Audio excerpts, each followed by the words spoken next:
Hello, hello, hello, and welcome to this week's episode of Not DnD, which is brought to you by EN World Live. So I'm your host, Jessica, as always, and this week we have a returning guest. We have Jay Dragon from Possum Creek Games here to talk about Yazeba's Bed and Breakfast. Jay, thanks so much for coming back on the show. Thank you so much for having me, Jessica. I'm excited to be here.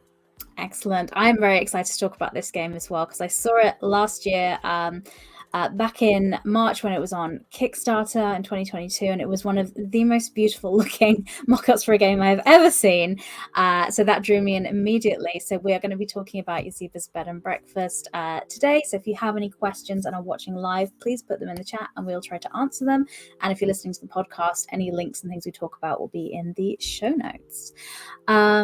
So Jay, before we get into talking about the game and all the details, which we're both excited to do, usually I ask about the guests' backgrounds and your history with role-playing games, but we did that last time you were on the show. Yeah, when I was here in June. Exactly. So it's been almost a year. So I was thinking instead, could you run us through your gaming kind of tabletop RPG highlights of the last year? Oh, goodness. So I think the big thing for me has been like all about avoiding burnout.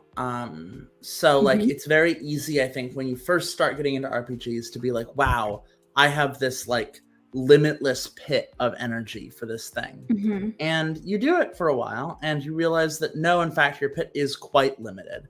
And by the time you hit the bottom, it's like too late, right? You're out of juice. And you're like, okay, well, either you continue the metaphor, either you go find another well or you find a way to refill it. And so a lot of what I've been doing has been about treating my excitement and care for RPGs as an active thing that I need to cultivate. Like, it's not just a thing I can rely on being there. It's a thing I have to push for. So a lot of just like goofing around with friends style games, like Mega Dungeons or like, I don't know, like kind of weird OSRE stuff. I had an experiment where I ran a dungeon for some friends with no rules. We just kind of like made things up as we went. It was very lethal, surprisingly. Oh, okay. Despite, like, there being no kind of rules around death, people just were like, I think I would die here. And I'm like, yeah, I think so. Amazing. Yeah. And Yazeba's Bed and Breakfast, of course. I've been playing it a lot, promoting it a lot. I've had a lot of really incredible... I have... because of the way the game is played, where it takes on elements of each thing as you go, I have a binder that I've been using to play test, and that binder has become like overburdened with like scraps of paper and like little bits and bobs from like playing it all over the place for the past year. And there's some great stories there.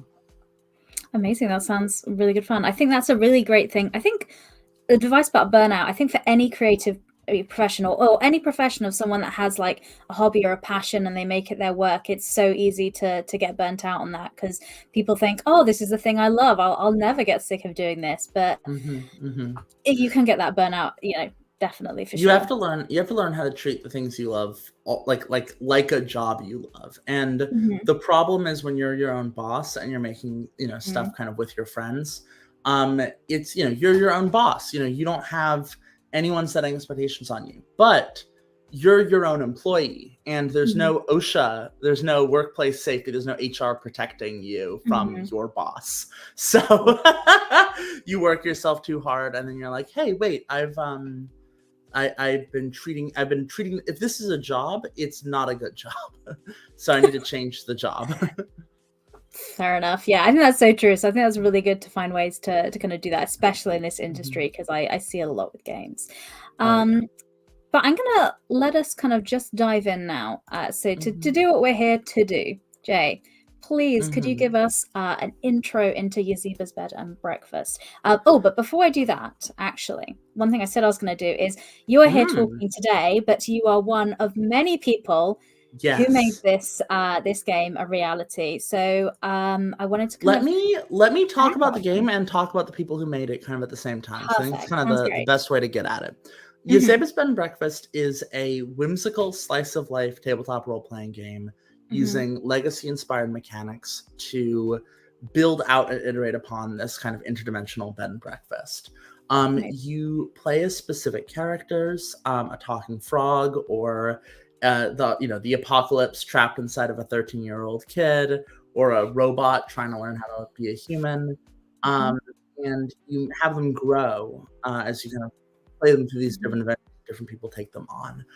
The game was created by myself and M. Veselak, who also wrote Wickedness.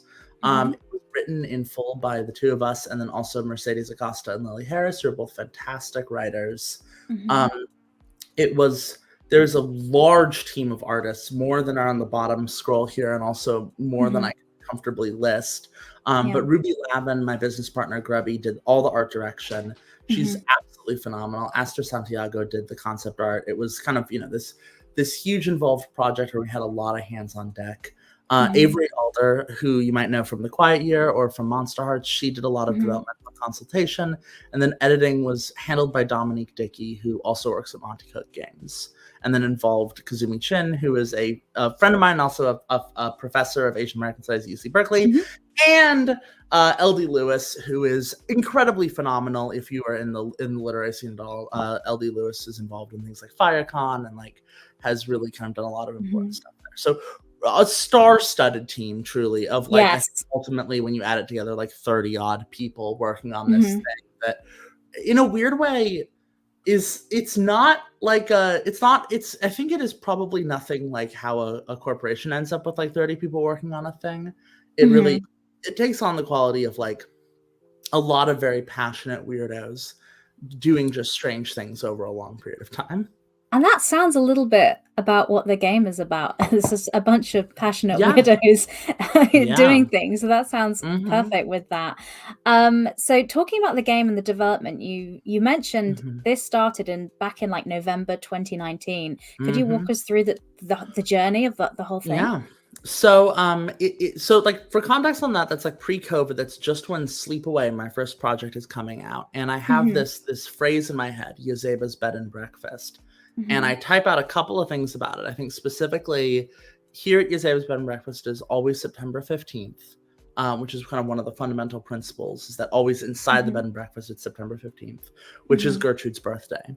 And also that there is a sign out front which says no trespassing, soliciting, romancing, snooping, snitching, or unnecessary small talk welcome. And then a second smaller sign which says room for everyone. And I type those things out and I send them over to my friend M. And I'm like, M, I've got this idea.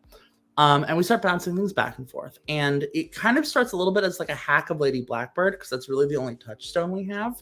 And so I write up a little bit of Lady Blackbird stuff, which is by John Harper.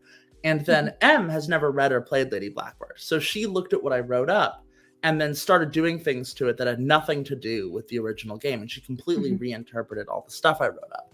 And I go, hey, well, that's the stuff you came up with is a lot cooler than what I was going to do with Lady Blackbird. Nice. And so we start going back and forth, and then the pandemic hits, and M is like, we need to take a little bit of a break from this project. It's really big, and we're both stressed out from the pandemic. And I go, okay.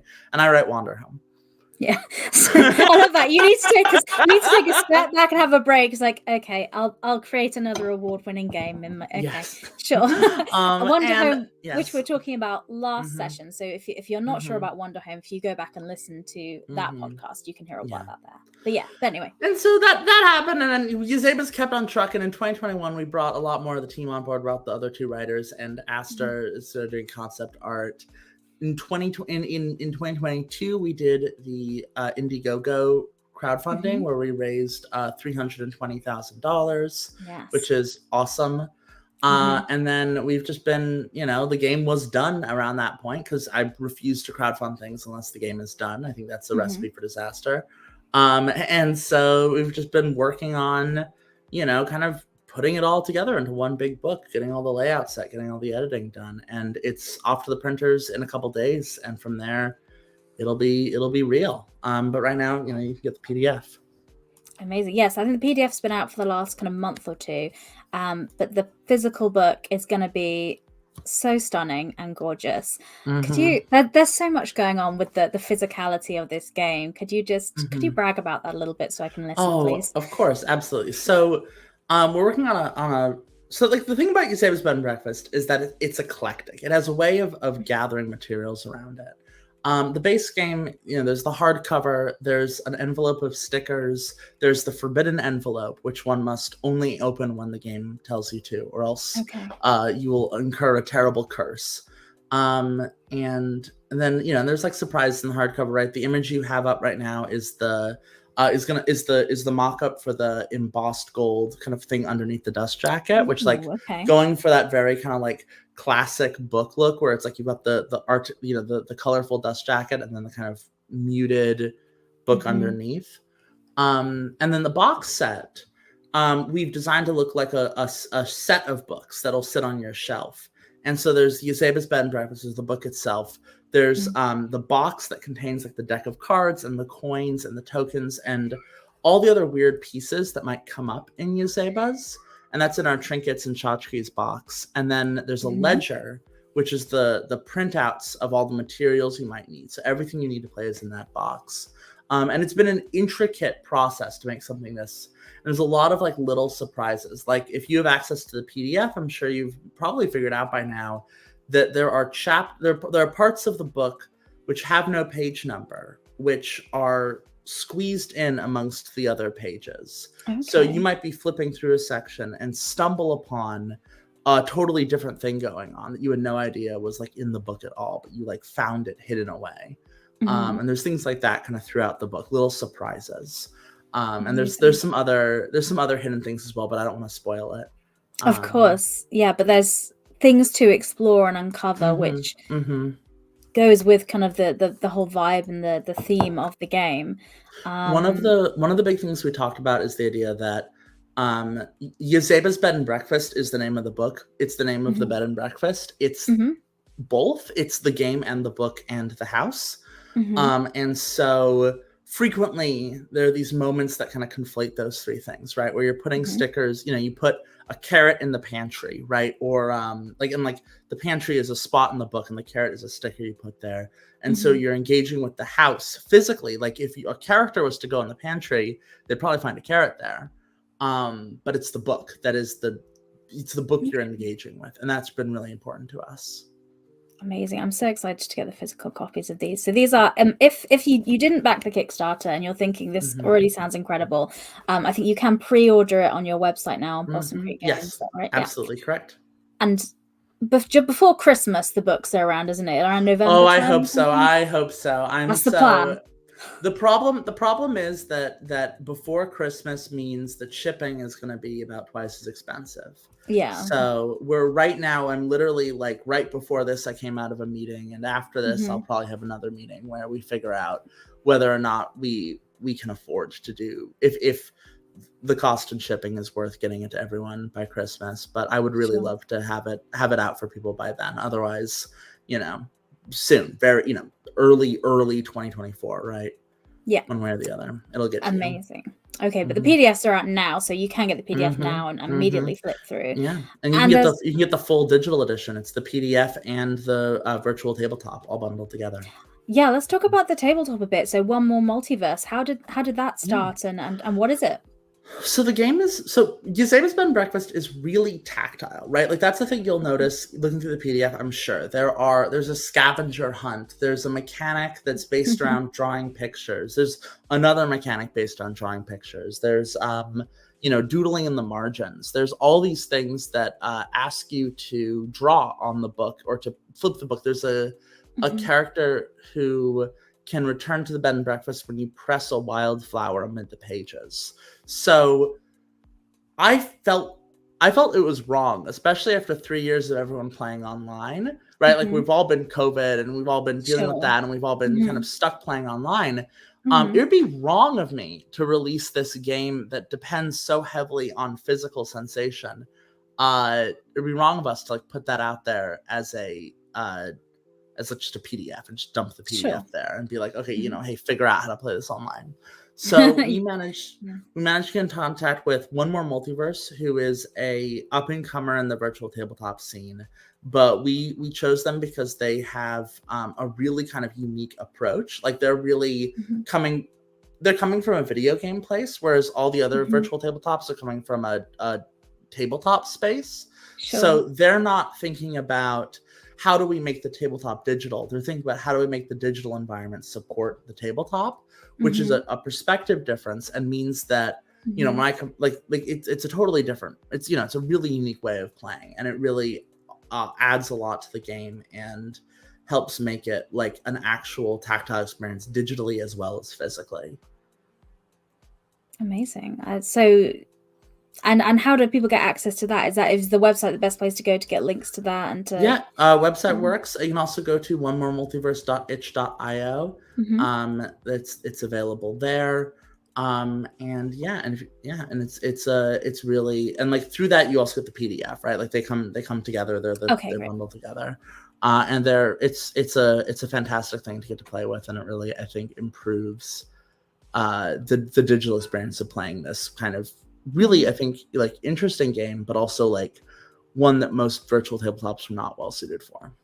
Definitely. I think it's so great that so much thought has gone into the digital play experience because, like you say, the pandemic, so many people play online. So many people, for like health issues, it's so much easier to play online with their group of friends. Or some people found their tribe online and their friends live, so far away. So it's really great that there's that option as well. Yeah, absolutely. Digging into the game a little bit, talking about characters. So who are we going to be playing when we're at the bed and breakfast? So the game is composed of residents and guests. Guests are the kind of like side characters who are just staying, passing through, who hop in and out of play.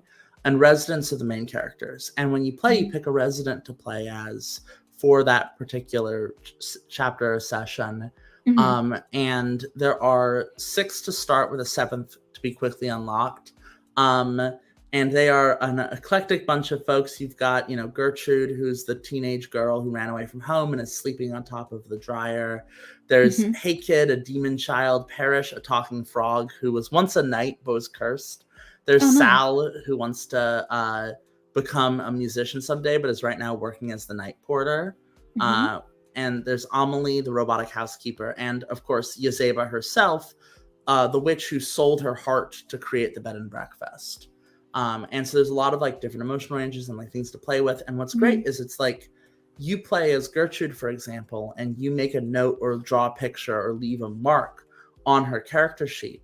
The next time someone else plays Gertrude, they're seeing that note. So there's this sense of, even if you only play my copy of Yazeba's for a couple hours, you're still getting to be part of this larger creative experience. And that was really critical to the whole process, making these characters who have a lot of growing that they can do in a lot of different directions. Amazing. And you talked a little bit about chapters there. So that's kind of how the game is structured. Yes. So all of the chapters are kind of like a scenario that will be played as like your gaming session. Could you talk us through kind of how the chapters works and how the game's structured, really? So the trick of Yazeba's is that the rules change based on what chapter you're playing. And the rules are all pretty simple. Right? Each chapter is kind of like 2 pages or less of rule, very, very limited. And there's patterns that you get familiar with. So if you played them a little bit, you pretty quickly catch on like, oh, this is a frantic chapter. It does this. But the chapter tells you the rules of the game, and it calls for some specific residents, but can also just have whoever. People pick their characters, that you play out the chapter. The chapter kind of creates the scenario. It varies dramatically, right? Maybe one chapter you're making breakfast for the bed, for the whole hotel. Maybe one chapter the power's gone out and you have to go in the basement to turn the lights back on. Maybe it's a vacation and you're all going to the beach. So there's like many different chapters of varying moods and intensities. And maybe you're like catching fireflies and contemplating what it means to grow up, right? There's kind of a lot of different spots to be in. And it takes like an hour, maybe an hour and a half to play a chapter. And because it's these specific characters in the specific setting, the rules can get really involved, right? Like the rules can really like maybe there's a chapter where one specific character becomes like the antagonist for everyone else, right? Like for in one of my favorite chapters, A Birthday for Gertrude, it's Gertrude's birthday. It's September 15th, of course, which is Gertrude's birthday. And it's always September 15th, but today is Gertrude's birthday. And so everyone else is setting up a surprise party, and Gertrude is trying to figure out where the surprise party is. So it's kind of PvP in that way, where Gertrude is like going around asking people questions, causing problems, trying to solve this mystery, while everyone else is trying to like avoid tipping her off and getting their stuff done without her figuring out what's happening. Sure.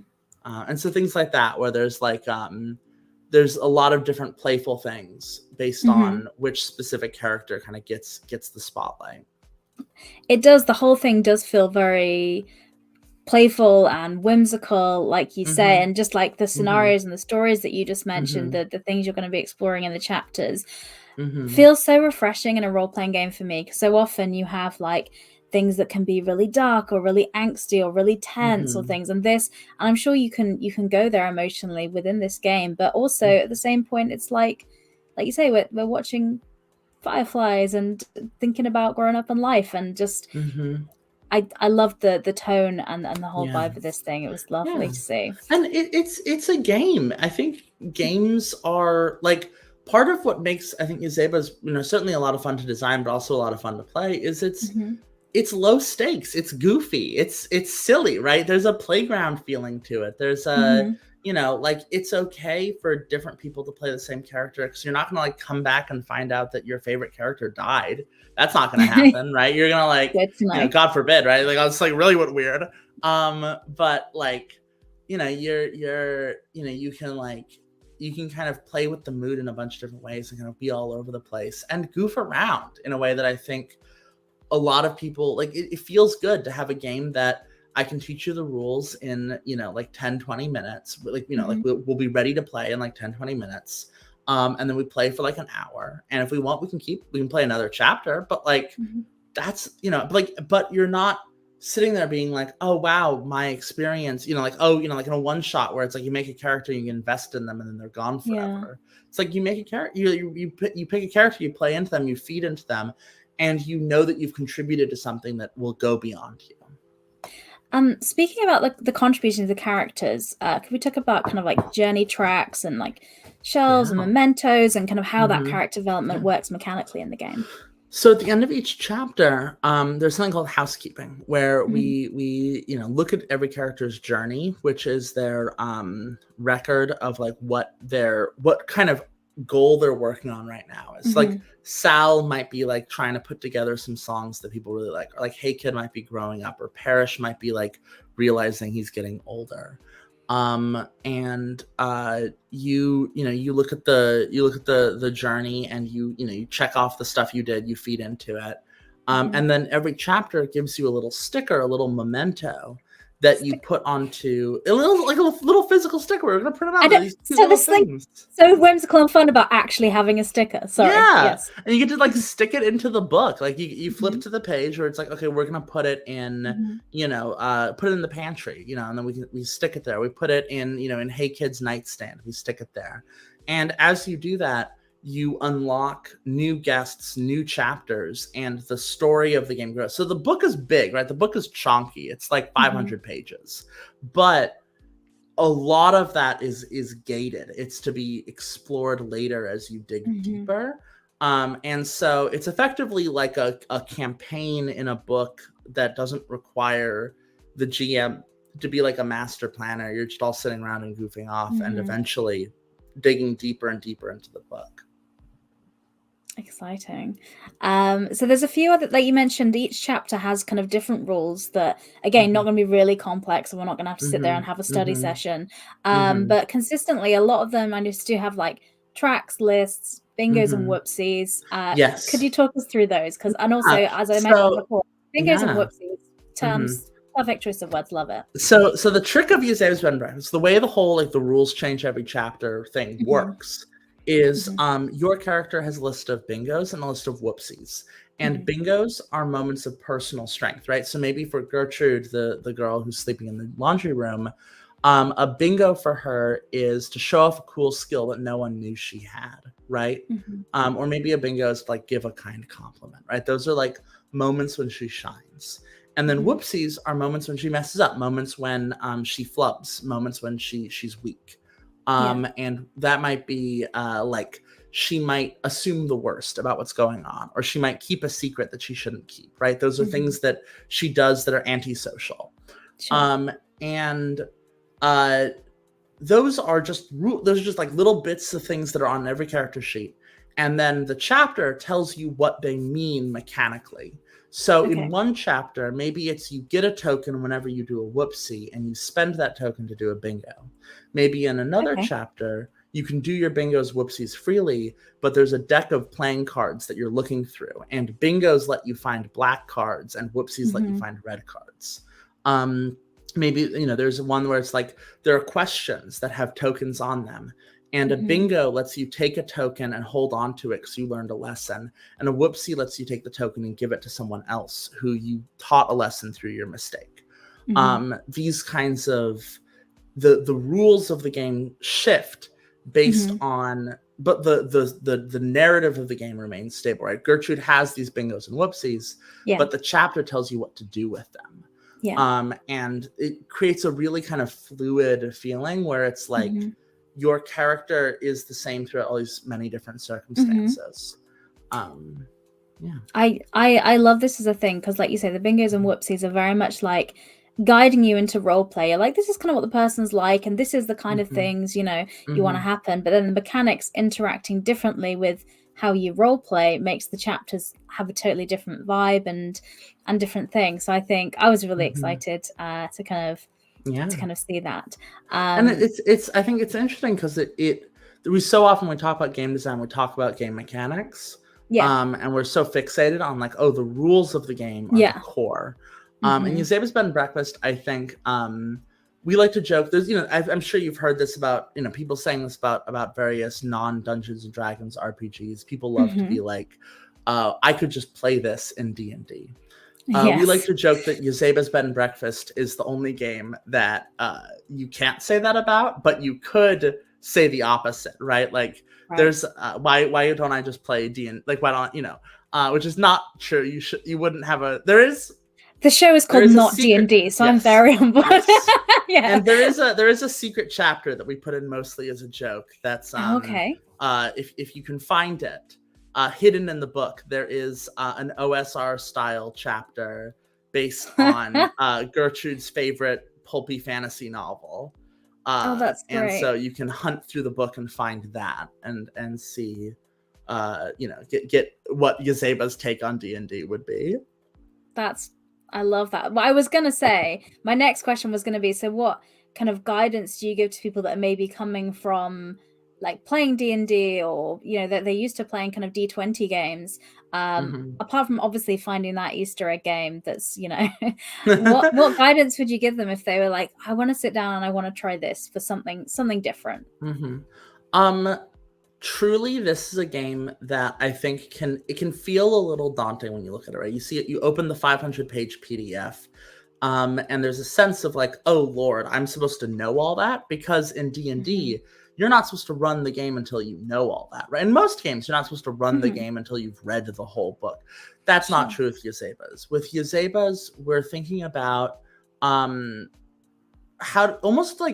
do we overwhelm people so they stop feeling like they have to know everything going in? Because you can't. There's no way. There's no physical way to know even half of everything going on in the book before you go in. So don't try to know. Just pick a thing and do it and goof around.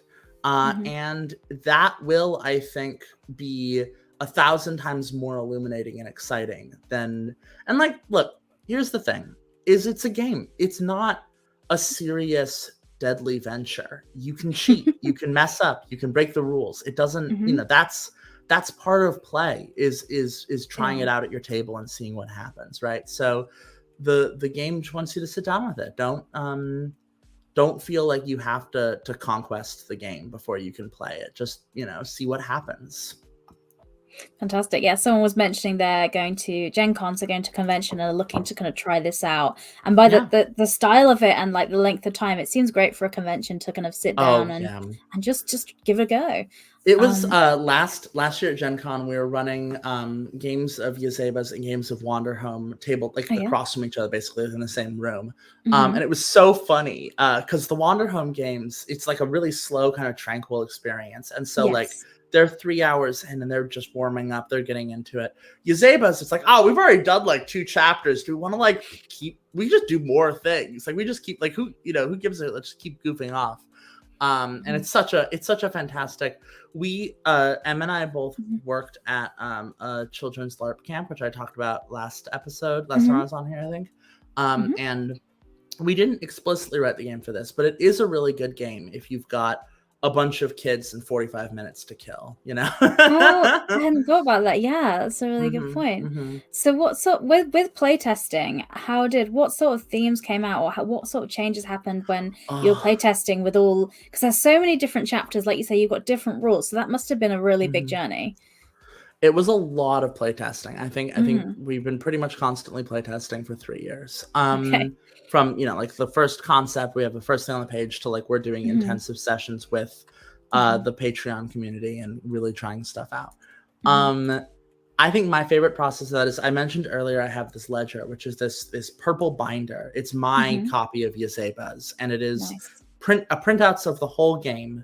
And it's this big chonky thing, because it was also like printed out in like 2020, so like a lot of it's like out of date and like has like little notes in the margins. Great. And I was running it in like many Octobers ago now, and Sal, the aspiring musician, it's Gertrude's birthday. Sal is feeling a bit bummed out. He didn't really give a good gift. He's kind of had a rough day. He's just kind of like sitting around moping. And Monday, the fairy dream merchant comes up to Sal and says, "Hey, you seem sad. Maybe I can help you. Do you want fame and fortune? Is that what you're craving? Because I can make you famous. It's just a small payment. I just need your heart." And Sal says yes. And so he signs the Heartless contract, which is a part of the book. And he sells his heart to Monday. And now he's Heartless Sal, and his whole deal has changed. He's a rock star now. You know, he's not the night porter anymore. When he's not in a chapter, he's traveling the world. He's a jerk now. He doesn't have a heart. He goes to order coffee, and he gets to order the special coffee that's his name brand deal with the company. You know, he orders the Handsome Sal at the coffee shop when they're playing the coffee shop chapter. And for a year, he's just this jerk. We're working on him, but you know, it takes a lot of progress to kind of help him grow. There's a lot of chapters where it's like he's not really looking to get better. Finally, we unlock the tangled path to Monday's house, and we go into the forbidden envelope and we pull out Monday's game. And this happens at Big Bad Con. So I'm at a convention right now, and I sit down with some friends and we play Monday's game, where Yazeba and Sal and some others go to the dream merchant's house and demand Sal's heart back. And they lose. They fail. And they get tossed aside. And then later that con, another group of people, right? A total group of strangers. This is one of the one-shots I was running for the convention, right? Like I've never met any of these people before. They are just sitting down with me. They do it. They go back to Monday's house a second time. And I'm like, "Hey guys, just so you know, like this is the stakes of this, right? Like this is not necessarily like a good one-shot chapter. Like this is kind of an intense emotion. Like we're in it." And one of them is playing Sal's ex, and Sal's ex goes for Sal's heart. And Monday looks at her and says, "Oh, don't take that. I know his heart. I know he still loves you. I can bring the two, and I can tell you still love him, or else you wouldn't be here. I can bring the two of you back together again. If you just, give up, stay with me, and I will make the two of you love each other, just like it was before." And Sal's ex goes, "I don't want what we had before. I want something new." And realizes that Monday is not as strong as they seem to be, and swipes the heart off the mantelpiece and kicks Monday in the shins. And the fairy dream merchant, who, due to the rules of the game, just couldn't stop that, is defeated. And they defeat Monday, and they rescue Sal's heart. And he goes back. He's like, "I want to be a rock star again, but I want to do it the hard way." And it's incredible. And like things like that just kind of emerge from me bringing the game around to different groups of people. This kind of long story that I'm the only one who saw the beginning, middle, and end of, but literally I think 50 or 100 people at various points put their hands on these characters and left a mark that got us to that point where a group of strangers are making this call. And that's kind of the sort of thing that's really been interesting about the playtests, is getting to see this all play out. And now you have this physical book, this tome that has, like you say, notes and sketches and stickers and things that has this whole journey that loads of people that touched on. And I guess for people that buy this game, that's what they'll have us with the book as well. Yeah. So it's a treasure. It's like I think there's a culture of purity and stainlessness in games, and we're aware of that. We've created tools for people. If you're the kind of person who wants a perfect copy of the book, you can have that and you can still play the game. There's a ledger. There's we've thought about making sure that you're not just destroying a book. But there's a culture of purity, and there's a fixation on objects being perfect, that everything has to be mint condition, that you have to be able to sell it someday for hundreds of dollars. But the things in life that I care the most about aren't perfect. They're my Magic the Gathering deck from when I was 13, where I just played on asphalt and every single card is torn to bits. They're like pots that have the stains on the bottom from when a friend of mine threw a burnt index card in, and now or a terrifying stuffed toy that is no longer well. Yes, wow, look at that thing. Yes, absolutely. That thing is correct. It was once a horse. Anyway. Oh my god, I think I can tell. And so that's the thing, right? Is like what if a game like a home is not a home until it's well lived in, right? Like any like what makes a house a home is to live in it. And what makes a game a bed and breakfast a home, right? Like if we're going to talk about how the game is the bed and breakfast is the book, you need to be able to live in all of them, right? You need to be able to break in all of them, kind of turn it into your treasure, your personal thing. And part of the magic of Yazeba's is that if I go to a friend who's running the game and I sit down at their table, they're going to have versions of the characters that are different than the ones I have at home. They're going to have stories that they can tell that would have never occurred to me. And so I get to see these characters who I love, who I've spent a lot of time with now. I get to see them change and change and change. And I get to see, all of them go through all of these different arcs until they're all very different people. And it feels really one of a kind. It's really kind of it's a magical thing to be able to be like, this is, like to know these characters, but also see the stories that have been told. I mean, that sounds so magical and so fun. And I love the idea of, I'm so excited to get my physical copy, because I love the idea of having this tome, like you say, this treasure that I carry around with me and introduce to different people to let them be part of this bigger story. And that feeds in really well to the whole concept of the game, which is, like you say, found family and this collection of people that make the house a home. That sounds cheesy when I said it, but I mean, that's this game can be a little cheesy sometimes. That's part of the fun, allow yourself to feel that way, I guess. We joke it's a bit of a mid-century children's novel. It's a bit of a a cartoon that maybe was airing and you missed half the episodes, so you caught them out of order. It's it's a bit of that like childhood nostalgia for a thing that you can't quite place clearly anymore, right? That like the chapters in the book are out of order, right? They start with chapter 5 and then it's chapter 3, and chapter 2 isn't until halfway in the book. And the reason for that is both so that people know that they can play it in whatever order they want and the order doesn't matter and the chapter numbers are just kind of for fun, but also to capture the feeling that the chapters are not, that the story being presented in the order that it is in the book is not the only way it can be told, right? If I showed you a chapter and then another chapter and the third chapter, maybe you'd assume that they're connected, when in fact they're jumbled and shuffled, and you're a kid, you're a kid who's found one copy of one of the books, of book 5 in the library, and you read it, and you found book 3 in the library and read it, and you can't find book 2 anywhere until you're an adult and you find book 2, right? So it's that feeling of nostalgia for a thing that is jumbled and out of, like, you're having to piece together. That's so beautiful. I love that. We're coming up near to the end of our time. I'm very aware you're in and out of meetings getting this book made in a physical reality. So Jay, is there anything I haven't asked you, or any other things you want to kind of share about the game before we kind of wrap up? Come and play. Check out the Creekside Community Center is our Patreon. You can find it on our website. It's a really amazing space. There's a ton of great designers in there. There's games of Yazeba's firing kind of like all the time.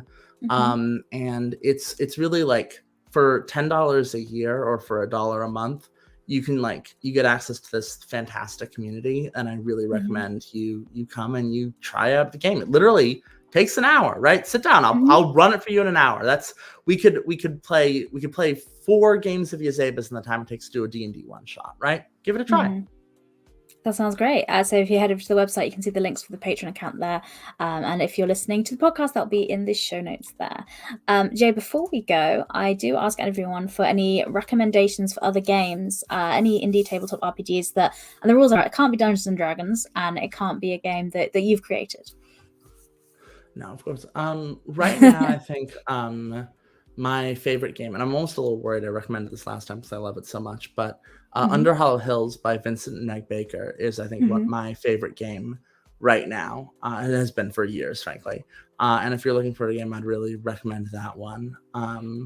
It's about a fairy circus that travels beneath the Hollow Hills, and has just some of the most beautiful, whimsical, delightful mechanics I've ever encountered. And I'd also really recommend, Apocalypse Keys by my friend and collaborator Ray Najati. Apocalypse Keys is inspired by Hellboy. It's you're a group of monsters fighting to save the world.